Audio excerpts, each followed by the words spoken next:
Hello guys, welcome back to another video my channel. तो आज हम शुरू करने जा रहे हैं एक नया चैप्टर जिसका नाम है sectors of the Indian economy.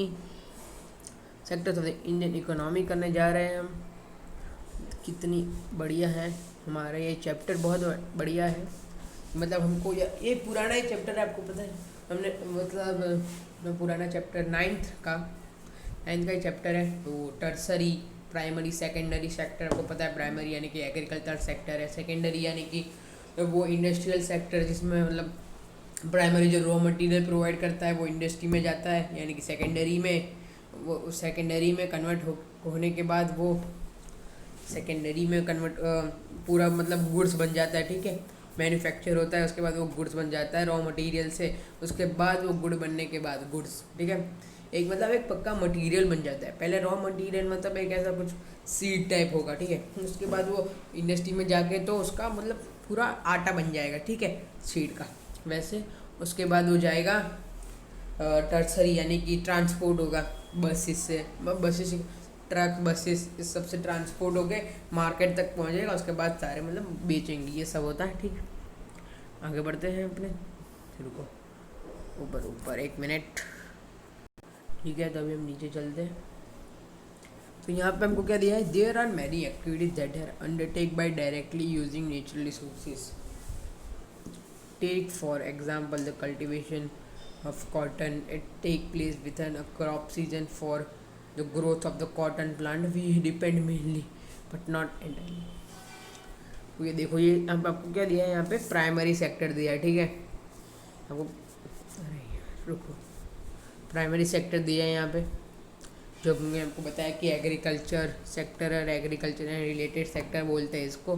तो सेकेंडरी दिया है, जो इंडस्ट्रियल सेक्टर बोला है यहाँ पे देखो आपको लिखा है। उसके बाद टर्सरी है जिसको सर्विस सेक्टर बोलते हैं। बस यही था इस पैराग्राफ में। अभी आगे चलते हैं इसमें। तो चलो, इसमें आपको ये एक बार कर लेना स्टडी। एग्जाम्पल इकोनॉमिक एक्टिविटी में एग्जाम्पल दिया है उसका, आपको क्या ये भी आपको पूछ सकते हैं एग्जाम में। ठीक है, एक बार ये आपको दिख रहा है एग्जाम्पल इकोनॉमिक एक्टिविटी, एक बार स्टडी कर लेना। ठीक है, उसके बाद है कंपेयरिंग थ्री सेक्टर्स है। वो पता है तीनों सेक्टर एक दूसरे से रिलेटेड ही है कि अगर रॉ मटेरियल नहीं होंगे तो फिर इंडस्ट्री में बनेगा क्या। अगर इंडस्ट्री में कुछ बनेगा ही नहीं तो फिर टर्सरी सेक्टर ट्रांसपोर्ट नहीं करेगा। मतलब तीनों सेक्टर एक दूसरे से रिलेटेड ही है। ठीक है, अगर एक भी अगर नहीं होगा तो फिर मतलब दोनों के दोनों टूट जाएंगे पूरी तरह से। मतलब आपको इकोनॉमी पूरी टूट सकती है। ठीक है, तीनों सेक्टर से। ये तीनों सेक्टर है ना अपने अर्बनाइजेशन से भी रिलेटेड है। कैसे आपको बताता हूँ। अर्बनाइजेशन, अगर हम रॉ मटेरियल नहीं बनेगा तो फिर इंडस्ट्री में कुछ बनेगा ही नहीं ना। अगर इंडस्ट्री में कुछ बनेगा ही नहीं तो वो टर्सरी में ट्रांसपोर्ट नहीं होगा। अगर वो ट्रांसपोर्ट ही नहीं हुआ तो मार्केट पहुँचेगा नहीं, कुछ तब बिकेगा ही नहीं। ठीक है, कुछ बिकेगा ही नहीं तो मतलब लोगों को कुछ खाने को मिलेगा भी नहीं। ठीक है, खाने को या भी कुछ भी यूज़ करने को कुछ भी नहीं मिलेगा। साथ में जो हमारे मतलब प्रोड्यूसर्स है उनकी इनकम तो गई, कंज्यूमर है उनको कुछ मिलेगा नहीं, ये सब होगा। इसलिए वो अर्बनाइजेशन से भी रिलेटेड है, इकोनॉमी से भी। ठीक है, मतलब ये तीन सेक्टर से अपनी इकोनॉमी चलती है आजकल।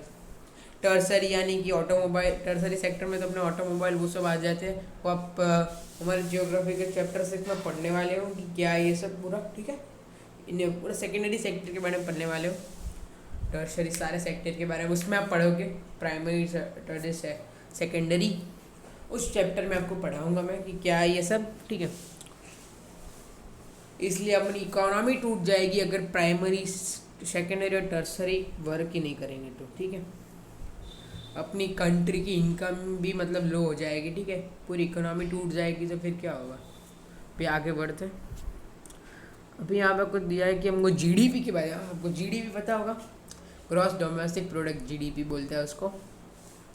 अब जो the value of final goods and service product each sector during a particular years provide the total production of the sector from that year.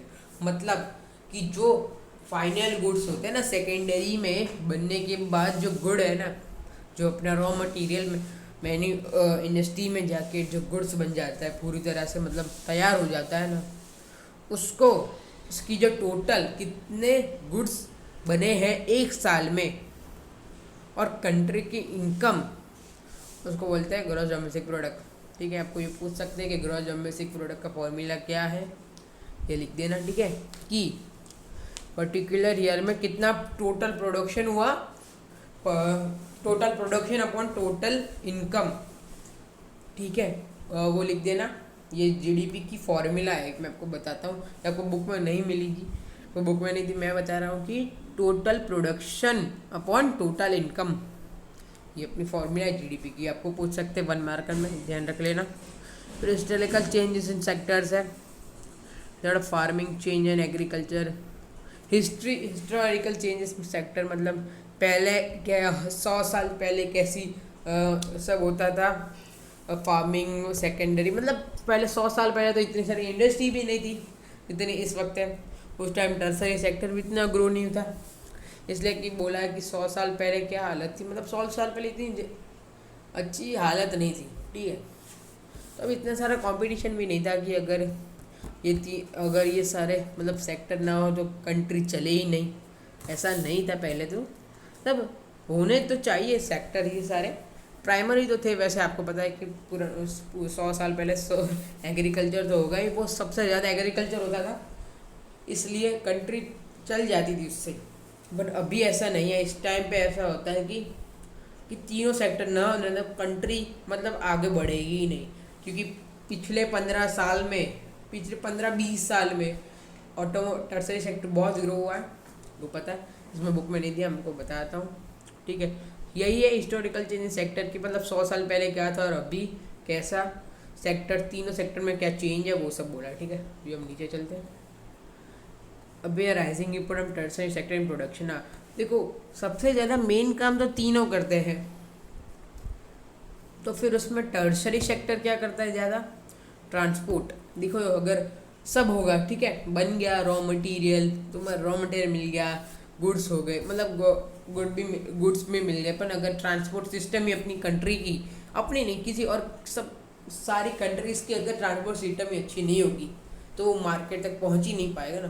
अगर ट्रांसपोर्ट टर्सरी सेक्टर देखो मेन क्यों है पता है, सबसे ज़्यादा इंपॉर्टेंट टर्सरी सेक्टर की इसलिए क्योंकि प्राइमरी में भी वो काम आता है। कैसे कि आपको अगर देखो फार्मर्स होते हैं, उनको सीड्स, फर्टिलाइजर्स, इस टाइम पे तो अभी फर्टिलाइजर पेस्टिसाइड ये ज़्यादा यूज़ होने लगे, अभी वो ग्रीन रेवोल्यूशन आया उसके बाद से, तो फार्मर को पैसे तो चाहिए। वो भी कहाँ से लोन लेते हैं, बैंक से लोन लेते हैं, या तो मनी लैंडर्स, वो मनी लैंडर्स और बैंक लोन्स वो किस में आ जाते हैं, टर्सरी सेक्टर में। फिर सेकेंडरी सेक्टर को भी बढ़ाने के लिए हमको इंडस्ट्री एक बनानी पड़ेगी ना, इंडस्ट्री के लिए हमको टर्सरी के बैंक लोन्स, बहुत सारी चीज़ों की ज़रूरत पड़ेगी। ठीक है, कैपिटल, लेबर, ट्रांसपोर्ट, ठीक है, ये सारे टर्सरी सेक्टर में आ जाते हैं, इसलिए सेकेंडरी सेक्टर में मेन यही सब है। ठीक है, कैपिटल, ये सब पैसे चाहिए सबसे ज़्यादा, वो टर्सरी सेक्टर से बैंक लोन, मतलब लोन तो लेनी पड़ेगी भाई, इतना किसी के पास पैसा नहीं होगा इतनी बड़ी इंडस्ट्री खड़ी कर दे, उनको लोन तो लेनी पड़ेगी बैंक से, वो टर्सरी सेक्टर में आ जाते हैं। इसलिए टर्सरी सेक्टर सबसे ज़्यादा मेन रोल करता है, क्योंकि वो ट्रांसपोर्ट भी कर देता है और मतलब बैंक लोन देता है और लेबर कैपिटल बहुत सब देता है, इसलिए उसको मेन रोल दिया है प्रोडक्शन में। ठीक है, दोनों के कंट्री के ये सब है। अभी ये है हमारा, ये तो पूरा मैंने आपको बोला है, बताया कि ट्रांसपोर्ट, ट्रेड, ये सब इसकी वजह से ही है। मोस्ट ऑफ द पीपल को दूसरा टॉपिक है, where are the most of the people employed. अभी देखो सारे ज़्यादा से ज़्यादा पीपल कहाँ एम्प्लॉयड होते हैं पता है आपको, मैं कि प्राइमरी सेक्टर में। क्यों पता है, क्योंकि अभी पहले तो के ज़माने में मतलब पहले ना सब ज़्यादा प्राइवेट सेक्टर में जाते थे, पर अभी सब टर्सरी सेक्टर में ज़्यादा जाने लगे, ट्रांसपोर्टिंग, बैंकिंग, उसमें। पहले तो सब ज़्यादा प्राइमरी सेक्टर में बहुत ज़्यादा थे, अभी प्राइवेट सेक्टर में जाते तो है पर इतने ज़्यादा नहीं जितने टर्सरी सेक्टर में भेजे जाते हैं। भेजे नहीं मतलब जाते हैं सब लोग, सेकेंडरी में सबसे कम लोग जाते हैं। अभी लेबर तो है अपने देश में ज़्यादा, फिर भी टर्सरी सेक्टर में सबसे ज़्यादा लोग जाते हैं। ठीक है, हमको बोला है लेबर भी है हमारे में, ठीक है, लेबर है इसलिए तो सेकेंडरी, लेबर तो वैसे हर जगह होते हैं, प्राइमरी, सेकेंडरी, टर्सरी। प्राइमरी में फार्मर होते हैं जो एक मतलब एग्रीकल्चर लेबर है, उसके बाद सेकेंडरी में इंडस्ट्रियल लेबर और टर्सरी में ट्रांसपोर्ट लेबर, ये सारे ट्रांसपोर्ट करते हैं ट्रक से, वो ऐसे तीनों में लेबर है। तो सब प्राइमरी और टर्सरी में एम्प्लॉयड होते हैं, सेकेंडरी से ज़्यादा, ठीक है। इससे अब डिस्क्यूज अनएम्प्लॉयड आपको पता है, को बोलता हूँ, रुको ऊपर चलते हैं। हाँ, डिस्क्यूज एम्प्लॉयमेंट का मतलब है कि अगर देखो मैं आपको एक एग्जांपल देता हूँ, ठीक है, डिस्क्यूज अनएम्प्लॉयमेंट कि अगर एक दुकान है, ठीक है, नहीं एक दुकान क्या, आपको मैं बोलता हूँ कि एक दुकान है, हर दुकान ही समझ लो, एक दुकान है जिसमें मतलब खाली 2 ही जन चाहिए। एक फैमिली के 2 जन काम कर ले ना, एक फैमिली के 2 जन काम करे और बाकी के 2-3 लोग हैं ना वो दूसरी जगह काम करे, तो मतलब सब इनकम बढ़ेगी, तो अच्छे से फैमिली रह पाएगी। पर 5 लोग एक ही दुकान में काम करें तो फिर ये नहीं, ये नहीं हो सकता, ठीक है। ये होगा तो फिर मतलब क्या, दुकान में 2 जन की ज़रूरत है और 5 जन काम करेंगे, तो फिर ये गलत है कि अभी इनकम तो उनको वैसे भी 2 ही जन की मिलने वाली है। 2 जन काम करेंगे तो 2 ही जन की इनकम मिलेगी, 3 जन की इनकम कहाँ से मिलेगी। इसलिए बाकी के 3 जन तो एक्स्ट्रा हुए, वो तो अनएम्प्लॉयड हुए ना, वो लोग वहाँ पे तो काम ही नहीं कर पाएंगे, तो फिर वो तो अनएम्प्लॉयड हुए। इसलिए डिस्क्यूज अनएम्प्लॉयमेंट इसको कहा जाता है, ठीक है, इसलिए इसको बोलते हैं। और डिस्क्यूज अनएम्प्लॉयमेंट ज़्यादातर अर्बन एरियाज में होता है और सीजनल अनएम्प्लॉयमेंट और फार्मिंग एरिया में, मतलब वो वहाँ पे होता है रूरल एरिया में, ठीक है। How to create more employment, हाँ अभी ऐसा एक है हमको टॉपिक है हमारा, मोर एम्प्लॉयमेंट कहाँ से की जाए। मोर एम्प्लॉयमेंट के लिए तो देखो रूरल एरियाज बेस्ट नहीं है, क्योंकि रूरल एरिया में इतनी सारी एम्प्लॉयमेंट मिलती नहीं जितनी अर्बन एरिया में। तो सबसे ज़्यादा एम्प्लॉयमेंट के लिए लोग अर्बन एरिया में, रूरल से अर्बन आ रहे हैं। इसलिए मैंने बोला कि टर्सरी सेक्टर में सब लोग ज़्यादा जा रहे हैं in compare to primary and secondary. क्यों? क्योंकि उसमें ज़्यादा एम्प्लॉयमेंट मिलती है टर्सरी में, और सेकेंडरी भी आता है अपने अर्बन में, पर सबसे ज़्यादा लोग टर्सरी में जाते हैं, इसलिए कि मोर एम्प्लॉयमेंट के लिए अर्बन एरिया कंपलसरी है। क्योंकि देखो रूरल एरियाज में क्या है, प्राइमरी है, प्राइमरी में इतने ज़्यादा लोग चाहिए नहीं, इतने ज़्यादा लोग तो आ भी नहीं सकते ना भाई। एक सीड को मतलब क्या, पूरी एक फार्म है, ठीक है, उसमें भी एक ही चीज़ उग रही है, कॉटन के लिए आपको 50 लोग तो नहीं चाहिए होंगे एक साथ ही, ठीक है। अभी तो मॉडर्न टेक्नोलॉजी भी आ गई है, मतलब एक जन से भी काम चल सकता है, इसलिए वहाँ पे ज़्यादा एम्प्लॉयमेंट मिलेगी नहीं। फार्मर लेबर रखेगा, अभी लेबर कितना, एक लेबर रखेगा, ठीक है, एक लेबर से उसका काम हो जाएगा, क्योंकि इतनी सारी उसके पास टेक्नोलॉजी होगी। अभी देखो सारे फार्मर के पास इतनी सारी टेक्नोलॉजी नहीं होगी, फिर भी उनके पास एक ट्रैक्टर, इरिगेशन फैसिलिटी अच्छी होगी, तो फिर वो एक ही लेबर रखेगा, एक लेबर से उसका काम चल जाएगा। इसलिए प्राइमरी में रूरल एरिया में ज़्यादा एम्प्लॉयमेंट नहीं मिलती, इसलिए अर्बन एरियाज में ज़्यादा एम्प्लॉयमेंट मिलती है, यही है। चलो अभी आगे बढ़ते हैं। यहाँ पे तो कुछ आपको इतना दिया नहीं है, ठीक है। हाँ ये याद रखने ना, ये एक हमारी है Mahatma Gandhi national rural employment guarantee act 2005 में जो हुआ था, अभी भी है। उसमें क्या है कि 100 डेज वेजिस मिलती है हमको, ठीक है। आपको पता है अपने पुराने चैप्टर मतलब 9th स्टैंडर्ड में पढ़ा था, कि Mahatma Gandhi national rural employment guarantee में क्या था कि 100 डेज की वेजिस, ठीक है, 100 डेज की वेजिस यानी कि 100 दिन वो काम करे और उनको पूरा 100 डेज के पैसे भी मिले, ये था। और ये सबसे ज़्यादा रूरल एरियाज़ के लिए ही किया गया था, रूरल एरियाज़ के लिए, अर्बन एरियाज पीपल के लिए नहीं किया गया था। ये Mahatma Gandhi national rural employment guarantee rural areas में 100 डेज की वेजिस हो, ठीक है, ये था। अभी हम नीचे चलते हैं। यहाँ पे आपको पता है ऑर्गेनाइज सेक्टर क्या है, ऑर्गेनाइज सेक्टर और अनऑर्गेनाइज सेक्टर अब पढ़ने वाले हो। अभी हमारा टॉपिक क्या है हम पढ़ लेते, एक बार ही देख लेते हैं। Division of sector as the organise and unorganise sector. Organise और अनऑर्गेनाइज पढ़ते हैं हम। चलो सबसे पहले तो हम ऑर्गेनाइज यहाँ पे पढ़ने वाले हैं। और एक बार आप यहाँ पे कांता कांता और कमल की स्टोरी भी पढ़ लेना। आपको पूछ सकते हैं एग्जाम में की पूरी स्टोरी के रिलेटेड आपको क्वेश्चन आ सकते हैं, एक बार रीड कर लेना। ऑर्गेनाइज पे चलते हैं। ऑर्गेनाइज सेक्टर क्या है पता है? कोई अगर आप ऑफिस में काम कर रहे हो, ऑफिस एमएनसीज बोल सकते हो, एमएनसीज यानी कि मल्टी नेशनल कंपनीज, जिसको एमएनसी कहा जाता है, तो फिर वो ऑर्गेनाइज्ड हुई क्योंकि वहाँ पे आपको पूरी सिक्योरिटी मिलती है। सिक्योरिटी किस बात की? सिक्योरिटी मतलब मनी की। मनी आपको मिलता है हर टाइम टू टाइम, और टाइम टू टाइम मनी मिलता है। उसके बाद एम्प्लॉयमेंट गारंटी होती है। उसमें ऐसा नहीं किया मतलब उसमें ऐसा नहीं किया तू निकल जा अभी के अभी, चल 2 दिन काम किया उसके बाद उस बॉस ने बोला कि अभी निकल जाए यहाँ से, चल कोई काम नहीं दूंगा तेरे को, ऐसा नहीं। इस बात की सिक्योरिटी होती है इसमें, ठीक है। मनी भी पूरा मिलता है ऑर्गेनाइज में। एमएनसीज में आपने देखा होगा कि एमएनसीज में आपको पूरा का पूरा मनी मिलता है।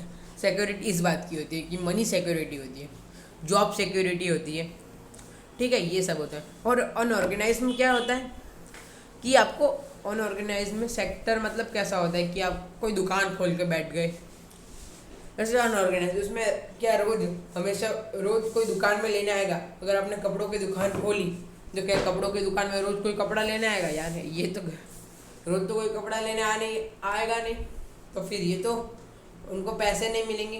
अब अगर देखो कपड़ों की दुकान में उन्होंने रखे 5 लेबर, ठीक है, और एक बॉस, एक वहाँ का मालिक और 5 लेबर, अभी रोज आएंगे नहीं कपड़े लेने, तो फिर बॉस है वो मालिक है वो इनकम कैसे देगा? उसको खुद को पैसे नहीं मिलेंगे तो दूसरों को कहाँ से पैसे देगा? ये है कि अगर उस बॉस को ही मतलब मालिक को ही पैसे नहीं मिले तो वो बाकी के लेबर को कैसे मिलेगा? तो ये जॉब सिक्योरिटी नहीं हुई इनकी। उसके बाद हेल्थ फैसिलिटी भी उनकी ज़्यादा से ज़्यादा ख्याल नहीं रखी जाती जितनी एमएनसीज में रखी जाती है, ठीक है। इसलिए इसको अनऑर्गेनाइज कहते हैं। ये दुकान हो गया, उसके बाद फार्मिंग हो गया, ये सभी अनऑर्गेनाइज सेक्टर में आते हैं और ऑर्गेनाइज में आते हैं एमएनसीज और बाकी सारे, ठीक है। इंडस्ट्रीज भी आपको अनऑर्गेनाइज में ही मिलेगी, ऑर्गेनाइज में खाली एमएनसीज आएगी, ठीक है। इंडस्ट्रीज हो गया, एग्रीकल्चर हो गया, और बात ये सब है ना आपको अनऑर्गेनाइज में ही देखने को मिलेगा, ठीक है। हम नीचे जो आगे चलते हैं, आगे क्या है? How to protect workers in unorganise sector. अभी वर्कर को प्रोटेक्ट कैसे किया जाए? अभी अनऑर्गेनाइज सेक्टर के लिए मैंने आपको बोला था कि Mahatma Gandhi national rural employment guarantee निकली थी, वो अनऑर्गेनाइज सेक्टर के पीपल मतलब जो काम करे उनके लिए ही थी, इसलिए मैंने बोला कि रूरल एरियाज के लिए थी। और साथ ही साथ ये सारे जो अनऑर्गेनाइज सेक्टर में काम करते हैं उनके लिए खास ये बनाई गई थी क्योंकि अनऑर्गेनाइज सेक्टर में मिनिमम वेज मिलती है, ठीक है, और जॉब सिक्योरिटी अच्छी नहीं थी, ठीक है। इसलिए उसको Mahatma Gandhi national employment guarantee इसके लिए बनाई थी, प्रोटेक्ट करने के लिए। ऐसी Mahatma Gandhi national rural employment guarantee के साथ साथ राइट टू वर्क बनाया था और बहुत सारी ऐसी एम्प्लॉयमेंट बनाई थी, स्कीम्स बहुत सारी है, एक नहीं है बहुत सारी बनाई है, जिसमें 100 डेज की वेजिस होती है ताकि वो अपनी सब मतलब पैसा अच्छा मिल सके, इसलिए बहुत सारी बनाई अनऑर्गेनाइज सेक्टर के लिए। और अनऑर्गेनाइज सेक्टर में ज़्यादा से ज़्यादा बैकवर्ड कास्ट के पीपल ही बैकवर्ड मतलब ये सच्ची बात है कि शेड्यूल कास्ट, शेड्यूल ट्राइब्स और बैकवर्ड कम्युनिटीज ही काम लेती हैं, काम करने जाती है। शेड्यूल कास्ट है मतलब जो वो शेड्यूल कास्ट, शेड्यूल ट्राइब मतलब वो क्या ट्राइबल पीपल्स, आदिवासी, और बैकवर्ड ओबीसीज मतलब अदर बैकवर्ड कास्ट, वो सभी काम करने जाती है उसमें ज़्यादा से ज़्यादा अनऑर्गेनाइज्ड सेक्टर में, ठीक है। अभी है public and private sector, sector in the terms of ownership, ठीक है। ओनरशिप के बेसिस में हमको 2 दिया है यहाँ पे कि अगर आपको और भी पढ़ेंगे ये सारे sector in the terms of ownership है बहुत सारे, वो आप ज्योग्राफी के चैप्टर से में पढ़े होंगे। अभी तो यहाँ पे हमको 2 ही चैप्टर दिए क्योंकि इस चैप्टर के हिसाब से 2 ही सेक्टर ओनरशिप 2 ही सेक्टर आएंगे, पब्लिक और प्राइवेट। तो देखिए पब्लिक सेक्टर यानी कि जो गवर्नमेंट, जिस पे पब्लिक सेक्टर जो गवर्नमेंट चलाती है उसको पब्लिक सेक्टर बोलते हैं, ठीक है। और प्राइवेट सेक्टर यानी कि जो मतलब कोई एक इंडिविजुअल ने ओन किया होता है उसको बोलेंगे प्राइवेट सेक्टर। पब्लिक सेक्टर का एग्जांपल आपको दूँ कि जैसे कि मैं अब देख सकती हो कोई भी पब्लिक सेक्टर जैसे मदर डेयरी है, वो रुको, पब्लिक सेक्टर में आएगा आपका, देखो मैं क्या बोलूँ, हाँ पब्लिक सेक्टर में आएगा अमूल।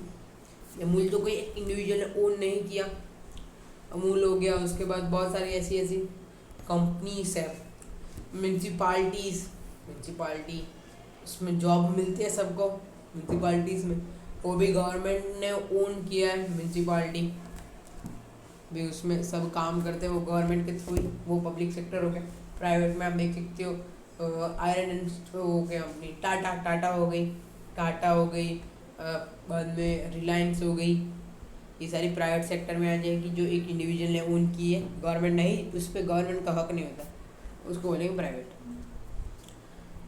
आगे बढ़ते हैं, बस यहाँ पे अपना इतना ही चैप्टर था, तो बस आप एक बार इस एक्सरसाइज भी देख लेना, ठीक है।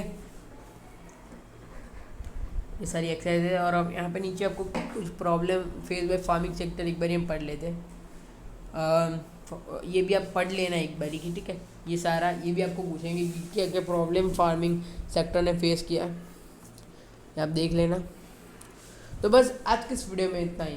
ये वाला वीडियो आपको कैसा लगा प्लीज़ मेरे को कमेंट में जाकर ज़रूर बताइएगा, और आगे के चैप्टर्स के लिए मेरे को आप बोलना कि आगे कौन से चैप्टर करने वाले हैं, ठीक है। बस आज के इस वीडियो में इतना ही, मिलता है अगली वीडियो में, गुड बाय।